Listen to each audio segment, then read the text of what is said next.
Good morning to you. Or should I say, happy midday? And are you enjoying your coffee? Because I'm about to enjoy it. That's too hot. So, those of you who don't know, or are new here, or just don't pay attention, I'm looking at you, Vaughan. The point of this vlog initially was to document my training for a marathon and to run the marathon in under 4 hours. The first and last marathon I ever ran, I wouldn't say I really trained for it. Basically, my training consisted of my usual semi-regular running habit, which is where I'd run 3 or 4 times a week.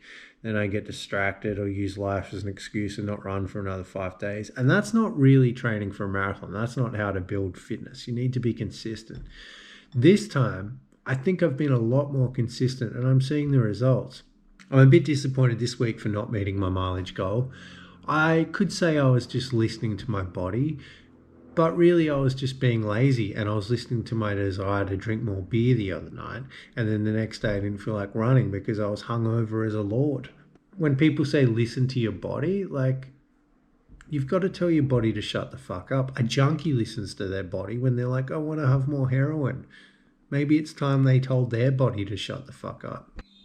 To force myself to actually get some decent mileage in, I am going to run to my dad's house, which is 20 k's away. 20 kilometers, which will bring this week's mileage up to about 65 kilometers, which is still respectable. It's still okay. It's a low mileage week considering the marathon is 9 weeks away now. But I guess it's just like a maintenance week. I'm maintaining the fitness I've gained in the last few months. I'm not losing any fitness, but I'm probably not gaining any. Next week, after up the mileage, at least back up 100 kilometers a week. And then hopefully by the end of February, I'll be running about 120, 130 kilometers a week. And then as we lead up to the marathon, I'll start to actually drop down, running a bit less. So we should be peaking in about 4 weeks with the longest runs, some speed workouts, really pushing myself. And then it's a process of just maintaining the fitness while lowering the mileage so my body is storing energy so I can actually make the marathon. When I did run the Jarvis Bay Marathon, basically I didn't want to run it at all. I was using the fact I didn't train for it as an excuse to not turn up at the starting line. But I decided, well, turn up at the starting line and start running and see what happens. I mean, I'd already signed up for about 3 marathons at this point and used the fact that I didn't train for them as an excuse to not run them.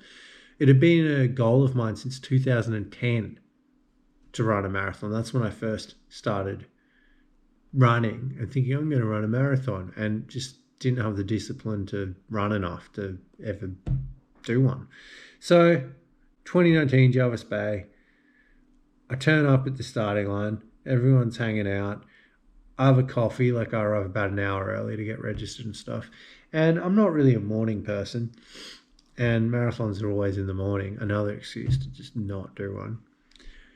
I have my coffee and hanging out. And, I'm sorry, this is going to be a bit vulgar, but about 15 minutes before the starting gun, I really need to take a crap. And there's a big queue at the toilets. Every runner seems to have the same problem. And I'm like, oh, and eventually I get in there and I sit down. And it must have been some kind of phantom poo. I'm like, no, just squeeze one out because you don't want to be doing a poo while you're running a marathon. And then I hear the starting gun go off. So I've missed the starting gun to my first marathon. And I'm still trying to do this poo. Anyway, about 10 minutes later, I emerge and I get to the starting line. And all the race officials are like, dude, you're late to the marathon. Like, run. You've got a lot of catching up to do, son. So I start running and I catch up to the slowpokes and I'm overtaking lots of people. And I'm getting up to like the middle pack. And I'm feeling good. I felt fantastic. It was basically, it's an out and back 3 times, 7 kilometers out, 7 kilometers back, 14 kilometers times 3, or all around that. And I'm feeling really good in the first turnaround when I get to to the starting line again, the 14 kilometer point. One of the race officials was like, you don't even look like you're trying. And it's true. I don't know why. I just felt so good. Maybe it was the adrenaline of the day or the fact that like I knew today was a day dedicated to running. I didn't have to think about anything else. This was my one job for the day. And being around runners, like, it's fun. And it was an easy course too. It's fairly flat. So I'm like, oh, maybe I'll get an all right time. Second lap, I get back and I'm still feeling okay. Like I'm definitely starting to feel it. And I head off and it's probably about halfway into the second lap, which was about 10 kilometers to go, maybe 8 kilometers to go. It starts to hurt. It starts to hurt really bad. And some of the people who I'd overtaken earlier start overtaking me. And then I find myself just walking. I didn't even realize I was just walking. One moment I'm running, next minute I'm like, hey, when did I start walking? And I'm in heaps of pain. My legs hurt. I just want to stop. So I start thinking of all these excuses for like why I should stop. Problem is like no one's going to come pick me up. I basically need to get to the starting line, the finish line, because that's where my car's parked. I'm walking along and these women overtake me and they're running and I'd overtake them earlier. And they said, mate, it's a run, not a walk. I was like, oh, my legs hurt so much. And they're like, yeah, so do ours. You know, stop being a pussy. That's what these women were saying to me. So I try to run again, and then next thing I know, I'm just walking. And then there's this other guy, he sort of pulls up next to me, and we start talking, and he's like, mate, my legs have never hurt this much in my life. And I'm like, either have I. And he's like, this was the worst idea. I'm like, me too. I'm never doing this again. This is so stupid. Anyway, we encourage each other to just like jog to that light pole. And then when we get to the light pole, like, and we get to the turnaround point, and we've only got 7 Ks to go now. So when we're running back along the coast, and every time we get to like a new bay area where the track turns around, you see a new bay, one of us is like, this is the last bay. And then at the starting line, then we get around the bay, it's like, oh, there's another one. Anyway, eventually, like, he's like jogging a bit too fast for me. Like we hit a hill and the hill just killed my quads. Like I was just like, ah. And he's like, come on, man, you can do it. We're only like one more corner and then we're there. And I'm like, go on without me, go on. And he's like, no, I can't go on without you. I'm like, just do it. You can do it without me. Just leave me here. So he jogs off and I'm like, and I'm trying to run, but I'm probably running slower than a baby crawls, you know. I get about 1 kilometer away and you come around this corner and then you can see like the end, the finish, the starting line, the finish line. There's a red carpet leading up to a big timer. And there's all these people who are like, come on. And I was like, ah. And I start like, I'm like the Tin Man running out of oil. And I'm creaking along. I'm like, just run. And I'm like, you got to actually run through the finish. You can't walk to the finish of the marathon. So the last kilometer, I just ran and I got faster and faster. And at the end, I see this guy and he's holding like my necklace trophy. And he's like, I'm like, ah. And he puts it over my neck. And I'm like, yeah.